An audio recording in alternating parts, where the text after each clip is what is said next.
Welcome to Red Light, Green Light, the podcast where you'll hear from industry leaders in science, technology, and innovation about the power of strategic storytelling. With decades of experience, our guests will share their own insights and real-world stories to help you avoid red light barriers and ignite green light solutions, from the Zoom room to the boardroom. In each episode, we'll corkscrew downward into the guests' personal experiences of challenge and success, highlighting strategies that turn complex ideas into clear, compelling storylines for stakeholders. Here is where expert minds share stories that shape the future. What's more, you'll walk away with tips to try immediately to drive the vision of innovation with your team. Here is where expert minds share stories that shape the future. What's more, you'll walk away with tips to try immediately that drive the vision of innovation with your team.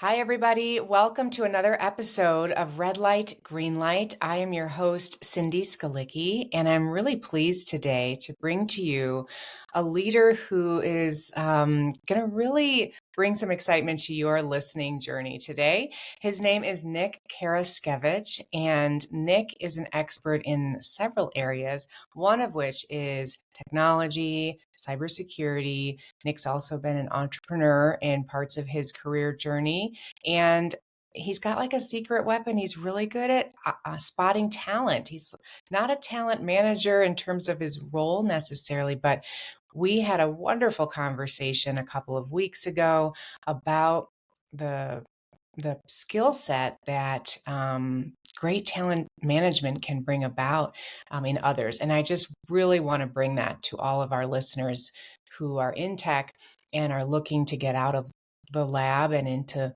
leading, and how maybe you could take some lessons today from Nick and his journey. Welcome to the show, Nick. Thank you. Thank you for having me, Cindy. And, happy to be a part of this here and, looking forward to, share pieces of, my background and my journey and see how obviously it can help all the viewers and listeners as, Yeah. they continue to obviously, hopefully, kind of pay it forward is what I Right. can always talk about. It's about, continuing to grow the community across all business segments. Exactly. And as you know, our listeners, our audience, our clientele is typically leaders in science and tech, Hmm. sometimes pharma, Yeah.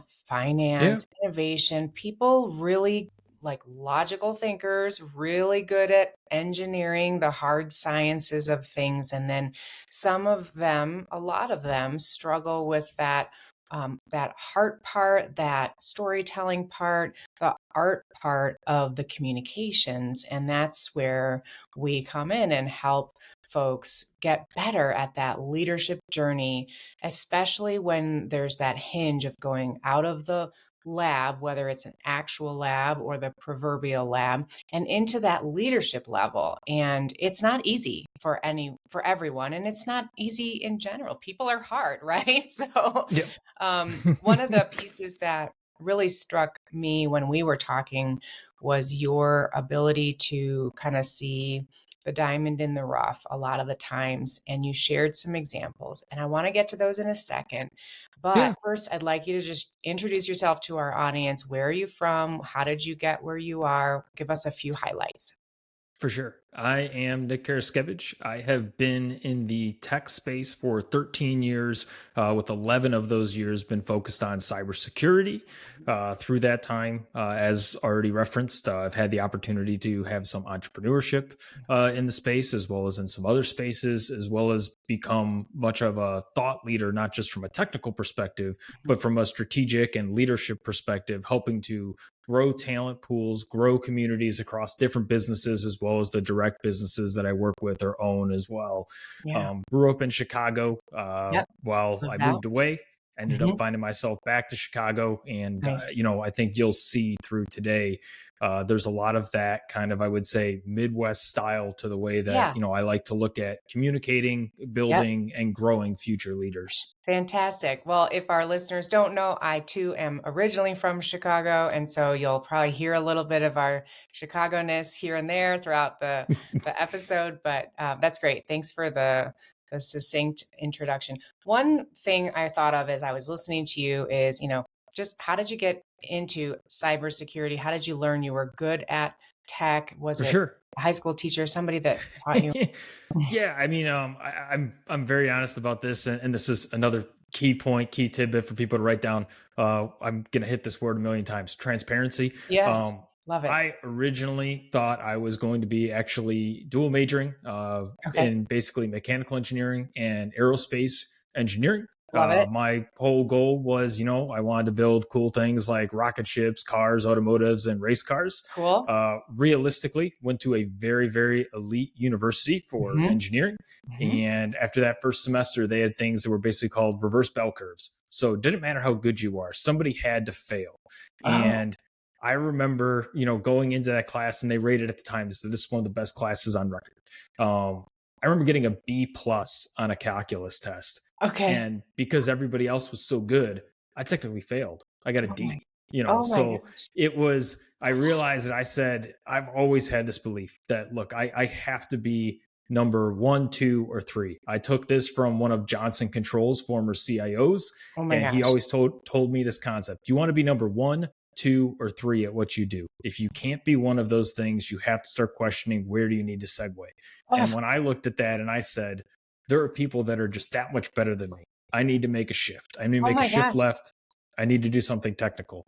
I Oh, shifted to management information systems. hmm. I was actually going to do another thing I was very passionate about, which was did a bunch of public speaking, a bunch of Okay, persuasive speaking, great. was actually an award-winning person in Chicago for that. Bam. Was going to Love go it. be a patent lawyer for technology, for Okay. software. Okay.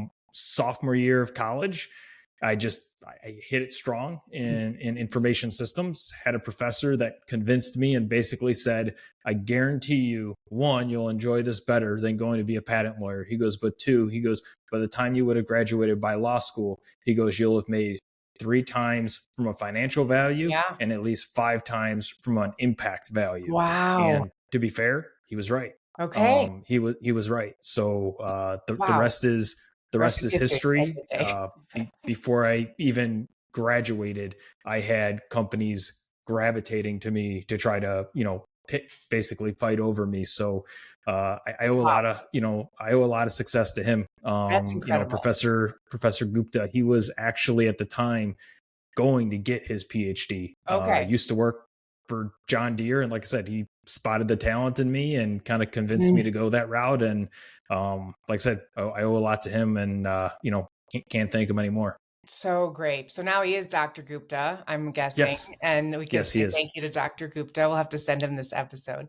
Well, that's Yep. fantastic. There are the 1, 2, 3 thing is fascinating. I didn't know about that conversation, but Oh it yeah. makes me think like 1, 2, and 3. What am I number 1, 2, or 3 at what we do? And of course, I would Mhm. say, heck yeah, we are, right? And then the listeners and viewers, where do you fall? It's kind of a scary test to put on yourself, but Correct. it might lend you to a new path. It reminds me of there's an exercise that I do with leaders where we bucket skills, like Correct. what are the skills in your zone of competence, your zone of incompetence, your zone of excellence, and your zone of brilliance. And we focus on that zone of brilliance lane. And then we do this Yep. really cool writing piece. But what my point is sometimes people realize that the seat they're in isn't the right one for them to be using the Correct. skills in their zone of brilliance. And as hard as that might be to swallow, it actually ends up being the perfect hinge. Exactly. And that goes to another one of my, kind of sayings that I stole actually from one of my former senior directors, Mike Torty, Okay. through part of my time when I was at Microsoft. And he had Okay. this saying, which was always, get comfortable being uncomfortable. And I Yes. think that that's part of it. When you're doing that Mhm. assessment, Mhm. it's not about what you think you're good at, because part of that uncomfortability is you don't know if you're actually Right. good at something. And even when you look within my segment, as far as Mhm. where I've worked across cybersecurity Mhm. and stuff, there's a lot of leaps I took and things that Mhm. were not what I thought were in my Mhm. wheelhouse. Mhm. Consistently, they've paid off.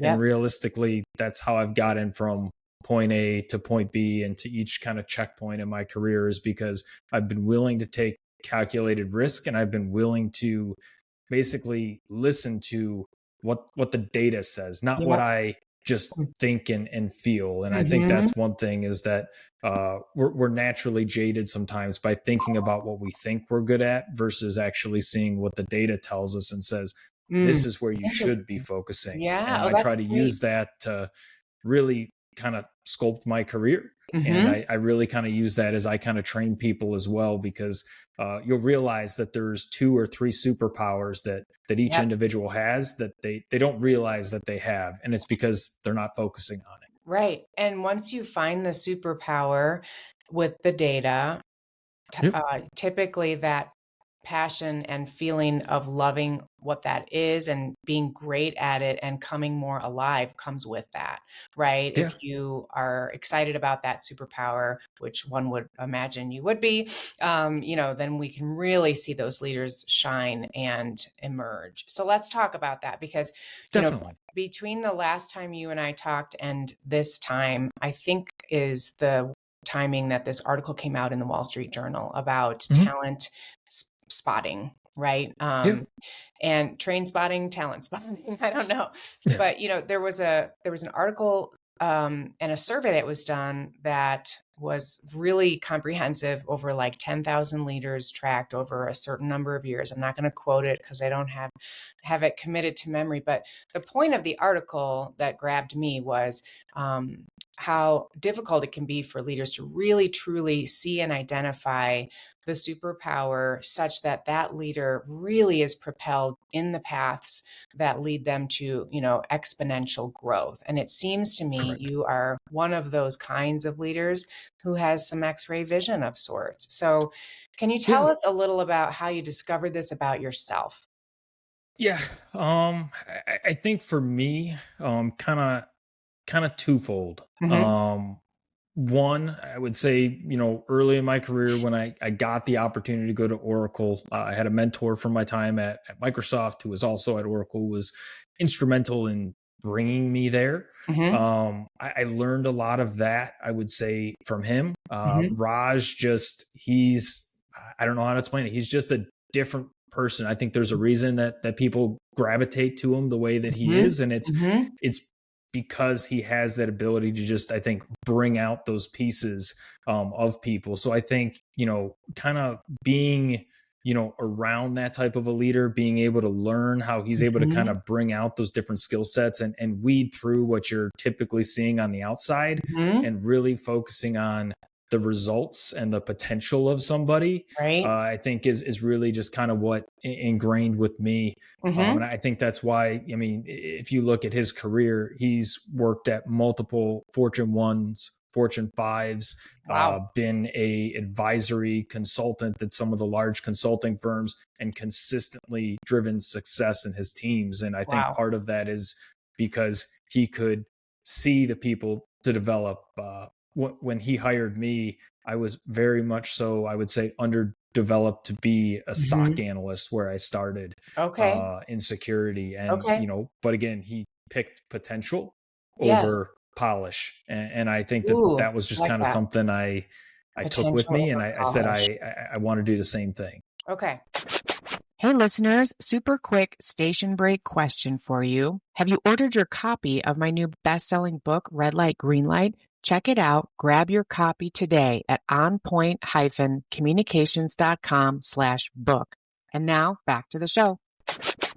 All right, now hold the phone here. We're going to get Yeah, some, we're going to get some, I'd like to have you walk us in slow motion through a for sure. situation where, you watch and observe one of the team members do Mhm. something, or maybe, I don't know, maybe you're looking at a performance review and the data that you mentioned Yeah. earlier, but you kind of, you hear someone say something or you observe how they approach something and something must go off in your mind or heart or gut that's like, I like what I'm seeing, or that's different, or how do you describe the way that that comes to you and piques interest in like, this person, I think there's something here. How do you explain that? Yeah.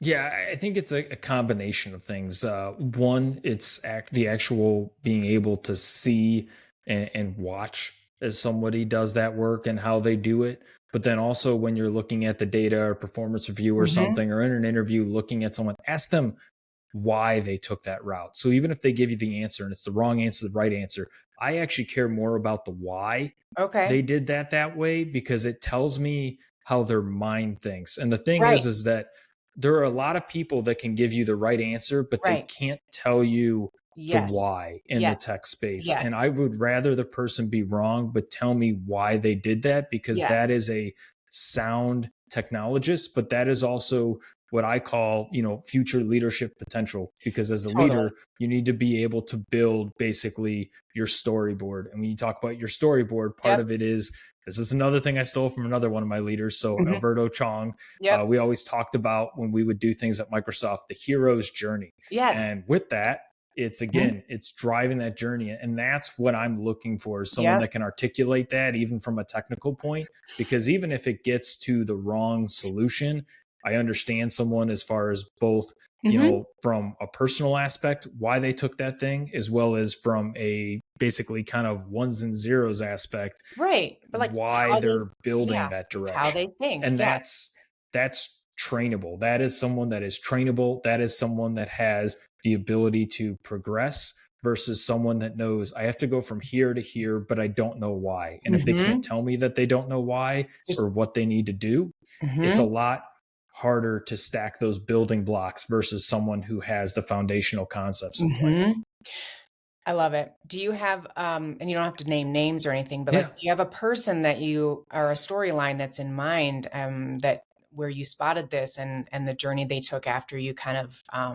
highlighted that you could share? Yeah. So at Microsoft, I was pretty well known, I would say, for my interview style. Okay. A Oh, lot of love this. folks would make jokes that if they had to interview with me, they don't know if they would have got into Microsoft even. Love it. And part of it was because I had this series of questions, and it was meant to know that one of the questions was something so specialized that I knew that there was probably myself and three people at Microsoft that knew what it was, and that Wow. anyone from outside wouldn't know it. Oh, So okay. I expected the person to fail.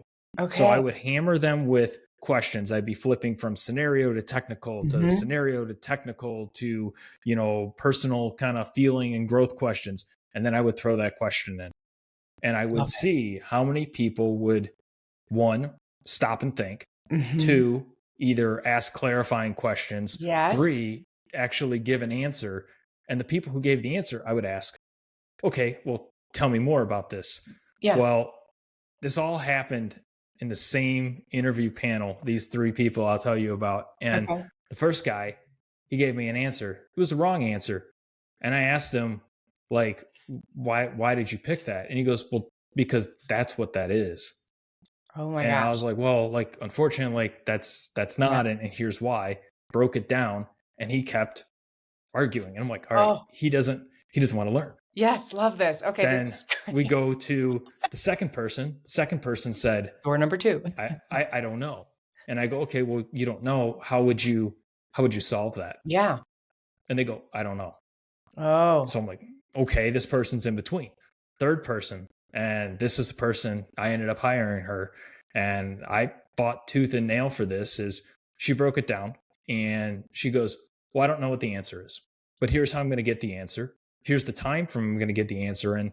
And she goes, and then if you check me in 48 hours, she goes, I'll be able to break down every single component as far as how it works. Next day, she sent me an email. In the email, she sent me every single component, how it works, why it works that way, and the engineering principles behind it. Oh my gosh. Oh my gosh. And it was funny because everyone felt that nice individual, great individual, don't know if they have the skill. And Oh I my said, I'll God. bet my career that this person's, going to do great things. And, fast forward, onboarded her, was able to, mentor, Yep. grow that individual. She had wonderful opportunities to continue to keep growing in Microsoft and other organizations and Yep. teams, and Yep. now has gone on to other companies and stuff. But you've seen that growth, and again, it goes back Oh my to gosh. that foundational principle of having that humility, that transparency, and that drive. And Yes. those are just, Oh my again, to gosh. me, those hold so much more value than the technical knowledge that you have, because I Yes. can always teach you technical. Yeah, I can't right. teach you drive. Integrity. Or Yep. drive. Right. Absolutely. Well, you are hitting that is a fantastic story and such a and the way that I think about that story is obviously for what it is and what you just shared, but also I think, for my audience of listeners and the people we do work with, it's like, look how much Yep. planning it took for Nick to figure out the exact order and folding in the questions and not hiding to be a jerk, right? But hiding to like Correct. disguise a way to learn like the real essence of the person. Well, the same is true in storytelling or presenting, especially at those high levels, at the board level or the senior leadership level. You're bringing your 5-year strategy. You need that time to bake your presentation, your storyline, your approach, and your preparation. And, in the case of a lot of our work that we help leaders do, they're about to stand in front of a panel of leaders who need to hear their perspective on where the business is going. Let's say it's healthcare, let's say it's med device, Yep. let's say it's whatever, some kind of pharma. The leadership that's quote unquote above the person standing in the room, they don't know everything about that business unit in the same way that the person Correct. standing there about to talk does. And so the doubt that we try to, get out of the room and out of the mind is, yes, it's valuable for you to tell the leadership, the panel, the board, what you are about to say. It is valuable for them to hear how you think and what Yep. you think about what you're saying. Because I just hit so much mindset junk. I'm guessing that's been part of the journey you've taken leaders through too, Nick. Like, what Yeah. do I have to say that's important? I'm really nervous about this this next thing. What can you say about mindset, Nick, when it comes to those, elevations, Yeah. and step changes? Yeah, I mean, when it comes to mindset, like, and a lot of people will talk to me even before presentations when they'll ask me, "Hey, can you talk about this?" or "I need you to go talk to this board or whatnot." I'll always joke, and I always like kind of tell people, I'm like, I don't have anything important to say. But that's really, I mean, that's just me. Like I I'm said, like one of my bringing clients. everything. That's just me kind of bringing that level down, bringing that kind of stress point down. Sure. But realistically, when I go into a room, I mean, there's a few things that I think about. One, and this is something consistently I used to do on the road as a consultant. I would go into the room, no matter where it was in the US. I was looking for a few different things. I was one, trying to see what are those people wearing. Two, what type of cup, coffee mug, or something that they have on, any Mm. type of characteristic of something, Mhm. because sometimes you're going into a room cold. Yes. Sometimes it's great with a presentation, the people, the Yes. background, Yes. and it makes it easier to create the authenticity Yes. by connecting something to them. But that's what I'm doing in those first couple minutes when I go into a room. I'm analyzing, I'm looking for something. One of my consistent tricks was always the handshake. And when you do the Yes. handshake, you're consistently always looking at the watch. And the reason I would do that and have a slight twist to it is I'd be looking at the color of the dial and what name was on there, because that tells me what type of person, what do Oh they my think gosh, when they're going to brilliant. buy a I watch. love that. And these are just little consulting tricks that That's great. pens and stuff that Yeah. I would always do, because Oh, then that would tell so me as I went through my speech how mhm. I'm going to connect. Because I like using things like analogies and figurative Yes. language, because it Yes. humanizes it, it connects Yes. them to the same level, it Hun makes it feel authentic, and have that authenticity. The Yes. other piece is, from a mindset, is I tell people, Mm. try to strip a lot of the technical jargon away. I, Yep. I talk in a lot of layman's terms, even in Sure. technical meetings. Mhm. The reason because is it makes everybody feel like an expert, not Right. just you. Yes. And that's what I want people to feel like, Yeah. that even if it's something super complex, we're trying to get a rocket to the moon or whatever it might be. Mhm. Um, I want them to feel like this is easy, that, Yes. Yes. I can lay out a simple process. Yes. Easy and enjoyable even. Like, that's one of the Correct. tasks that we give to speakers, right? It's like, can you make it easy? Can you make it kitchen table language, Yep. which is my term for that same thing? Can you tell it to your 10-year-old and your 85-year-old mother so that they feel smart? Like there's a whole chapter in my book about like how to make sure that you don't overthrow your audience and talk Correct. over their heads, because when you do that, if you do that, you are cooked. Yep. It's hard to get that back. If you start sounding smarter than your audience, or like they might feel like you're testing them even though you're not. Perception is such a hard thing to level set. And so you really, that balance of authority and knowledge and expertise with making it easy but not patronizing is like the magic balance in public speaking around technology and technical terminology. I love it. Exactly. And that's what I call the whiff 'em, or the Mm-hmm. what's in it for me. And Mm-hmm. that's one thing you have to constantly focus, and to make sure that you focus your whiff 'em as you go through, especially if it's a long presentation. Right. What you do is every 10 minutes, if you know you're going to be speaking for an hour, every 10 minutes, you pose a question back to Mm-hmm. them to Yep. try to understand where your audience is at Mm-hmm. and what you need to do to start shifting in the next part of your speech and the next part Mm-hmm. of your engagement. Yep. Yep. Exactly. Hey, listeners, super quick station break question for you. Have you ordered your copy of my new best-selling book, Red Light, Green Light? Check it out. Grab your copy today at onpoint-communications.com/book. And now back to the show. So, it's funny. I'm listening to our conversation and I'm thinking about just generally what's happening in the world and in Mhm. hiring. And it just happens to be the case that a lot of folks that we are talking to or working with, they're looking for the next step up, or they're either looking for a new role internally, or they're going externally, or they've lost their job and they are looking for something else. Yeah. What are some, pieces of advice that are just tried and true that you haven't maybe mentioned today? Because and in the lane of like, how do I let my leader know I want more without coming across the wrong way? Do you have any? Yeah.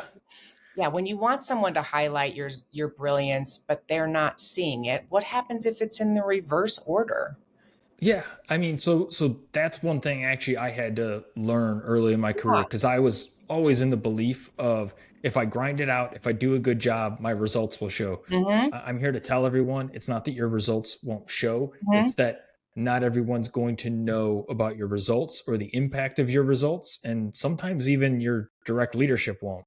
Right. So what I learned and kind of got into, a stigma of, was always like, especially through a lot of my time, I would always go on my one-on-ones. When I had a one-on-one with my manager or my skip level, I would Yep. make sure that I would highlight the things that happened that week, that were recent, or that month, or whatever the cadence was, and then explain, what I did, why I did, how I did it, what the result was, what the impact was to them. I Right. was always selling. I will tell Yeah. people this consistently. It does not matter if you're not a salesperson. Yes. Always sell. Always be And that selling. is Yes. just something that hooked in with me. And I said, okay, I have to sell this. And Yes. that's what's helped me get some of that advancement.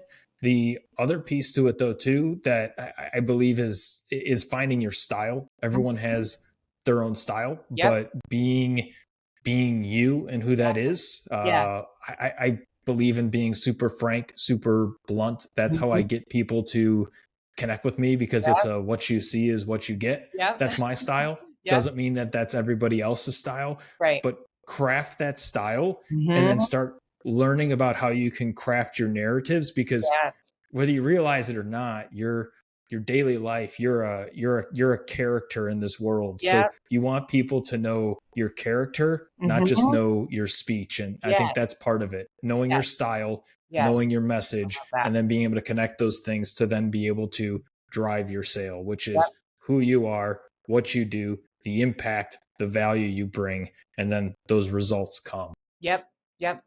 You're making me think about the word initiative and how Yep. important that is. There's actually a, a teacher, oh gosh, probably 10 years ago almost, that Mm-hmm. was just like, he was the principal at the local Yep. high school where my kids went to school. And it was literally a National Honor Society like induction night for our daughter. And he gave one of the most memorable speeches, like random, right? Like sitting in a high Right. school gym with like 60 people.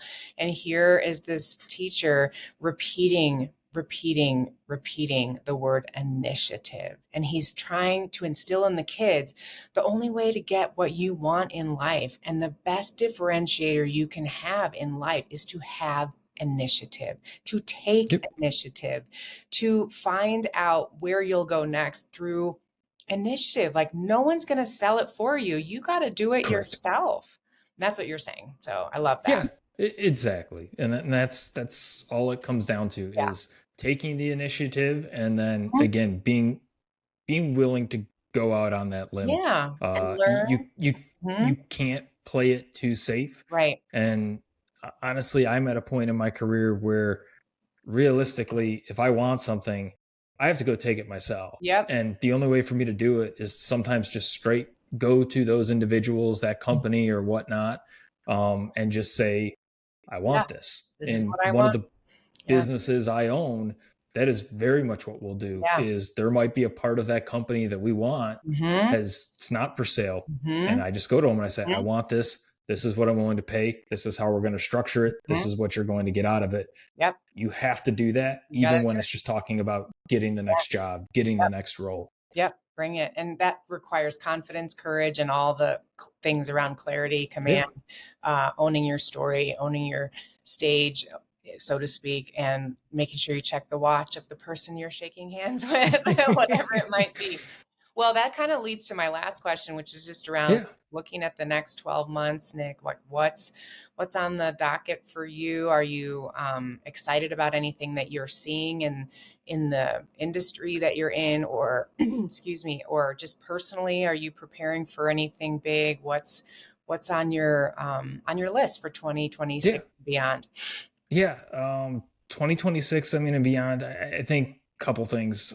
One right now across, everything I do, across whether my businesses, places I work, people I, talk to, is trying to drive a more what I call pragmatic approach to how organizations are consuming AI. I think one look, I mean, AI is a big chunk of my career right now. Absolutely love what it can do for business, but there's a risk reward with it, Totally. and I think it's trying to instill and drive that concept that AI doesn't mean independence. AI means continued growth and skill up. Because people are thinking it's going to supplement something, but what Right. that actually means is that your knowledge base has to grow. So it's trying to have some of those strategic conversations to better prepare organizations around that from a security perspective, trying to just cross industry get that notoriety Yep. out there. Yep. And then really, I think the other piece for 2026, I mean, for me is there's a couple of small side projects, nothing, no bombs I'm going to drop today. So sorry, Mhm. folks, That's but yeah. that, Stay that, that on top I'm, of it. I'm, I'm very excited about across a couple different spaces that I have my hooks into Cool. that I'm hoping to try to showcase here, going Yeah. later into 2026 and 2027. Very cool. We'll have to keep in touch about those. I'm excited to hear whatever's next because you're Yeah. always going somewhere new because you don't like to sit still, it sounds to me No, like, anyway. no, it's always about, again, it's about the next mountain to climb. I always tell people don't plateau, That's great. consistently find a new mountain to climb. Yep. Just, if you're not growing, we're dying. Sorry for being so cliche, but it's true, right? If you have Right. the opportunity to be doing more, go do it. It actually Yeah. makes me wonder in the AI lane you were just in about, and the interviewing conversation we had earlier, Yeah. um, you know, that ability to think on your feet and to Mhm. not have AI at your fingertips to find the answer to a hard question in the middle of an interview, like that's where I look at like that ability to creatively think of a new solution all by ourselves. I hope that Yep. we are careful as a Yeah. Yeah. And as I tell everyone, I mean, yeah, the power is in the data. yeah, right. AI is really a fabric that's empowering that data. But now Mm-hmm, when we look at that, it's mm-hmm, speeding up how quickly we grow data structures. mm-hmm, And for me, it's always about how do we keep everybody safe right, within those lanes, right. but also again, continued upskill. I think that's one thing that, I want cross industries for people to really understand is that the training, the investment in the Yep. growth of people Yep. has to accelerate faster. There Yes. needs to be more of it with the Yep. more AI that we consume, Mhm. versus the opposite, which is, I think, what some people are thinking. But success with AI means continued investment in the development of your Right. people and the consistent and upskill in both technical, STEM based degrees, as well as just Mhm. the education around, I would say, strategy and Mhm. finance of Mhm. business. Yep. Yep. Getting those skills for everybody and making sure that we're elevating the people out of that red light zone, if you will, into Yeah. hands where they can keep hitting those green lights and feeling good. So, yeah, love it. Thanks, Nick. How can people find you Yeah. if they would like to learn more or touch base with you? Is there a good way to Yeah. do? Yeah, I mean, best way to get a hold of me is really, I mean, I'm on LinkedIn. Mhm. Definitely always open to, connecting, Mhm. having those conversations. If it's something related to, my cybersecurity, kind of logic and management consulting logic, www.primal, which is PR, the number one, Mhm. MAL.com.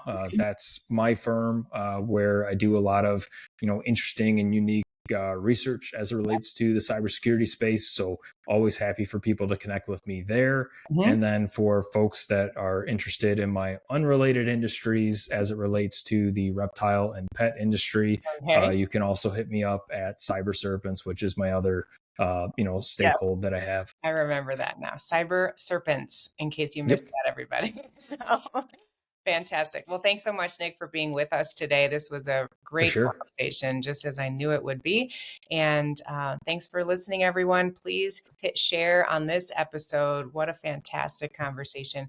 We'll be back again next week for another episode of Red Light, Green Light. Until then, get out there, find an audience that you need to move from the red light of risk to the green light of go and go nail it. We'll see you next week. Bye bye.